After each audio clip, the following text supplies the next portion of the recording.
Hello everyone, how are you all? I hope you all are good.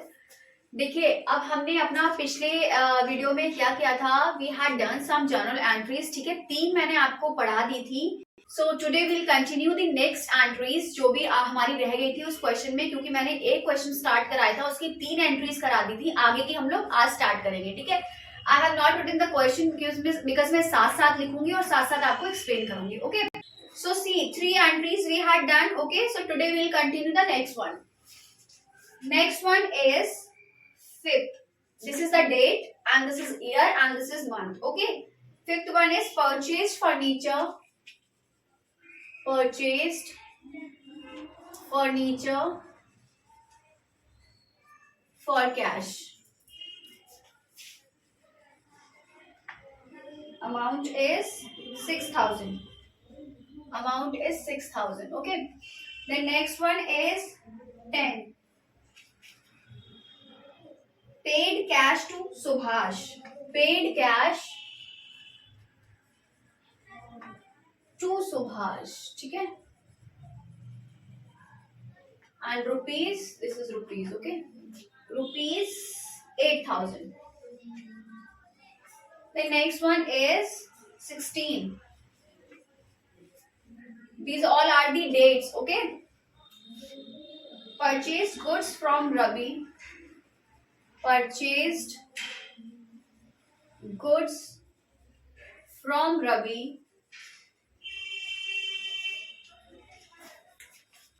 for cash, and cash is 7,500. 7,500. And the next transaction is 17. Purchased goods from Ravi. Purchased goods from Ravi.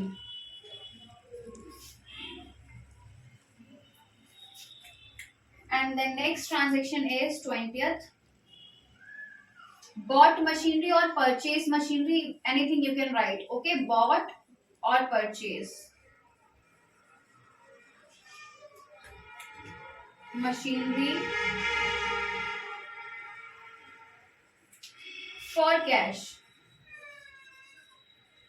And our last transaction is 27 date, paid rent. Paid rent, यहाँ का amount है हमारा 8,000. The amount is 8,000 and here 400.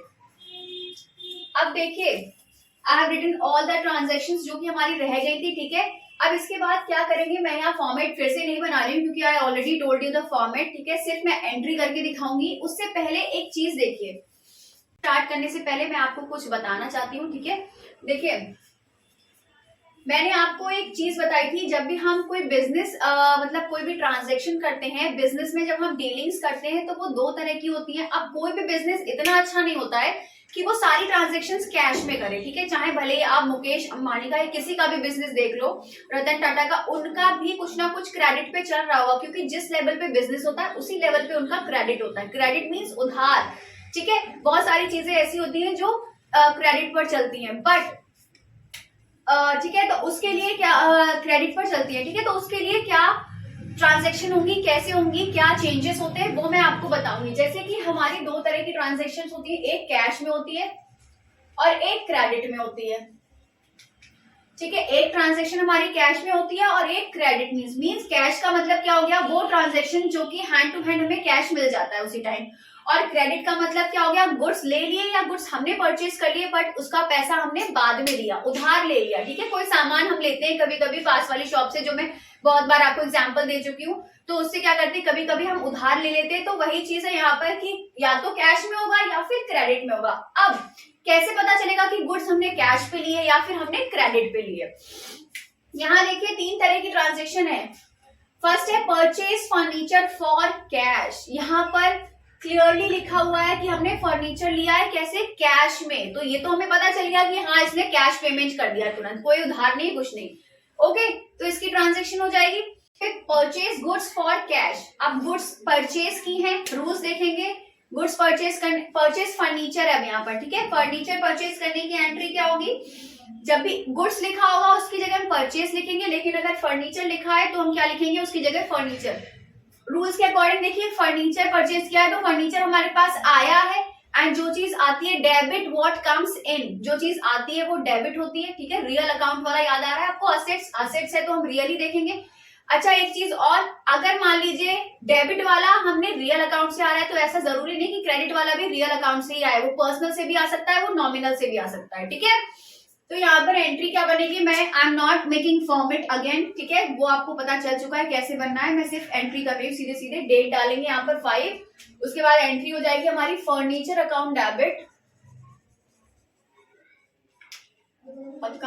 Debit to cash, ठीक है। Furniture account debit to cash, amount कितना है हमारा 6000 debit का एंड 6000 हमारा है क्रेडिट का, ये फर्स्ट एंट्री हो गई। नेक्स्ट है पेड कैश टू सुभाष, अब क्या करा इसने, पैसा दिया है किसको, सुभाष को।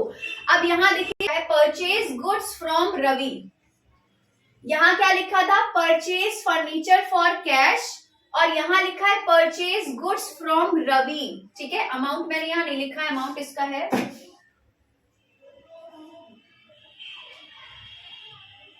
5000, यहाँ अमाउंट है इसका 5000, ठीक है।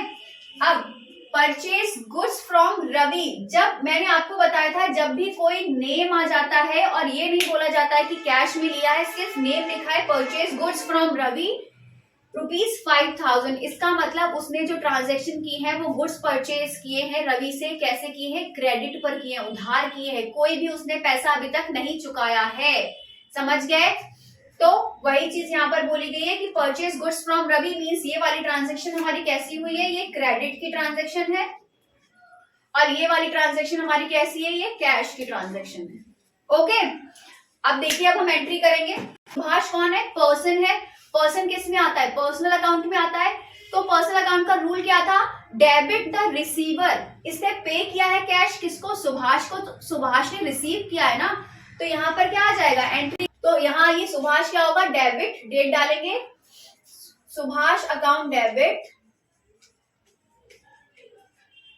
टू में क्या आएगा, कैश आएगा, क्योंकि कैश गया है। अब देखिए ये पर्सनल अकाउंट से आया था, ये हमारा रियल अकाउंट से आया, क्रेडिट वॉट गोज आउट, ठीक है, जो चला जाता है उसको हम क्रेडिट करते हैं। तो यहाँ देखिए ये रियल से ये और ये पर्सनल से और ये रियल से, ऐसा कोई कंपल्सरी नहीं है कि दोनों रियल से हो या दोनों पर्सनल से हो, दोनों नॉमिनल, किसी से भी आ सकते हैं, ठीक है, बस हमें देखना है क्या आया, रूल्स के अकॉर्डिंग चलना है। Fine, so to cash account कितना हो जाएगा यहाँ पर 8000 rupees, 8000 debit and ₹8000 credit, okay. Next transaction is 16 purchase, अब ये वाली ट्रांजेक्शन ध्यान से देखिएगा, purchase goods from Ravi, goods purchase किए हैं रवि से, यहां तक अगर हम ट्रांजेक्शन देखते हैं तो वो हमारी कैसी होती है, क्रेडिट ट्रांजेक्शन, बट उसके आगे बोला गया है फॉर कैश, उसके आगे कैश बोल दिया गया है, तो इसका मतलब ये ट्रांजेक्शन कैश में हो चुकी है, ये कोई क्रेडिट में नहीं रही है। अगर सिर्फ यहां तक ट्रांजेक्शन होती है इट मींस इसने क्रेडिट में परचेज किया है, बट आगे बोल दिया है फॉर कैश, ठीक है, यहाँ ये बोल दिया है इसने फॉर कैश, इसलिए ये ट्रांजेक्शन हमारी कैश में हो गई। तो इसकी एंट्री देखिए क्या होगी, तो परचेज अकाउंट डेबिट, ये चीज हमेशा याद रखना, जब गुड्स परचेज करेंगे तो यहाँ परचेज ही आएगा, एंड टू कैश, ये तो समझ ही आ गया होगा, गुड्स आए इसलिए डेबिट है और कैश गया इसलिए क्रेडिट है, ओके। अमाउंट हमारा कितना था 7500 डेबिट एंड 7500 क्रेडिट, यहाँ रुपीज नहीं लिखेंगे, ओके, ये मैंने रुपीज लिख दिया है बाय मिस्टेक, क्योंकि यहाँ अमाउंट हमारा लिखा होता है। Now next transaction is purchase goods from Ravi, कितना था 5000 है यहाँ पर हमारा, ठीक है। Next transaction is purchase goods from Ravi, कितना 5000, ओके। अब इसकी एंट्री क्या, परचेज गुड्स परचेज किए हैं किससे, रवि से किए हैं, तो रवि ने क्या करा है, गुड्स दिए हैं और परचेज किया है, हमने सामान तुम्हारे पास आया है, तो हम क्या लिखेंगे, purchase account debit, purchase account debit to क्या आएगा, कैश, नहीं कैश नहीं आएगा, क्यों नहीं आएगा, क्योंकि यहाँ पर नेम लिखा हुआ है, इट मींस क्रेडिट पे हुआ है, अभी तक कैश हमारे पास, अभी तक कैश क्या हुआ नहीं दिया गया है, ठीक है, कैश हमने दिया ही नहीं है, तो क्या होगा यहाँ पर to Ravi account, amount will be 5,000 debit and 5,000 credit. Okay. Next one is bought और purchase, सेम ही चीज है, bought करो या purchase करो, ठीक है. मशीनरी फॉर कैश, अब यहाँ मशीनरी परचेज की है, कैश में की है, तो सेम एंट्री यहाँ मशीनरी आएगा. गुड्स नहीं लिखा है, जब गुड्स लिखा होगा ओनली तब हम परचेज लिखेंगे, बट यहाँ लिखा है परचेज मशीनरी, तो मशीनरी का ही नाम आएगा. जब मशीनरी परचेज की, मशीनरी हमारे पास आई है, इट मीन्स डेबिट होगा, और कैश गया है तो इट मीन्स क्रेडिट होगा. ठीक है, तो आंसर क्या होगा हमारे पास, machinery account debit, machinery account debit कितना 8,000 एंड टू कैश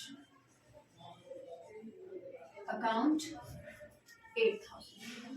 ठीक है ना. Last transaction is paid rent. अब जब हमने रेंट पे किया है, अब ध्यान से सोचे, रेंट जब हम पे करते हैं तो हमारे पास से क्या जाता है, cash, and cash debit credit what goes out, जो चला जाता है हमारे पास से वो हमेशा क्रेडिट होता है. तो कैश तो हमें पता चल गया क्रेडिट होगा. नाउ डेबिट, डेबिट क्या होगा, हमने क्या दिया है, मतलब हमारे पास क्या आया है, उसके पास क्या गया है, रिसीव क्या किया है, रेंट रिसीव किया है. ठीक है, तो यहाँ पर क्या आ जाएगा, rent account debit to cash account. 27 entry क्या होगी हमारी, आई होप ये आपको दिख रही हो, अगर नहीं दिख रही है मैं यहाँ इसको रब कर दूं, मैं यहाँ पे एक सेकेंड क्वेश्चन रब कर देती हूँ, इधर बना देती हूँ.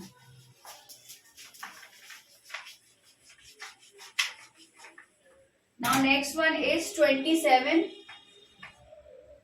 Rent account debit to cash account and amount is 400 debit and 400 credit. अब इसके बाद लास्ट में क्या होगा, कुछ नहीं होता है, जो डेबिट जो क्रेडिट वाला अमाउंट होता है वो पूरा टोटल ऐड करके हम लिख लेंगे. ठीक है, लास्ट में यहाँ मीन्स और नीचे, और जो डेबिट वाला टोटल होता है वो हम यहाँ ऐड करके लिख लेंगे. और दोनों का अमाउंट डेबिट और क्रेडिट का हमेशा सेम आएगा, क्योंकि सेम ही अमाउंट तो हम डाल रहे हैं, और वैसे भी सेम आएगा डेबिट और क्रेडिट का अमाउंट हमेशा. तो ठीक है, हम इसको क्लोज कर देंगे तो हमारा क्या हो जाएगा, एंट्री कंप्लीट हो जाएगी. आपको सारी एंट्री क्या करा दी है, परचेज वाली एंट्री कराई है. अब नेक्स्ट में हम सेल्स वाली करेंगे. ठीक है, परचेज वाली हमारी कैश वाली भी हो गई और क्रेडिट वाली हो गई. अब आपको समझ में आ गया होगा कि जब कैश में आएगा तब हमें कैसे समझ में आएगा, और जब क्रेडिट में आएगा तब कैसे. कैश में सिर्फ उसमें लिखा होगा कैश में आया है, और क्रेडिट में मतलब कि नेम लिखा होगा पर्सन का कि उसने परचेज किया है, रवि ने परचेज किया है, तो उसका जो नेम है वो क्रेडिट में लिखा होगा. ठीक है, so this is all for today. बहुत इजी है, बस एक बार आपको कॉन्सेप्ट समझ में आ गया. आप अपने डीके गोयर में बहुत सारे क्वेश्चंस दे रखे हैं, आप उससे प्रैक्टिस करिए तो आपको और अच्छे से समझ में आ जाएंगे. I hope you all understand. Then kindly do like, comment, share and subscribe my channel. So till then bye bye, take care, have a good day and take a screenshot.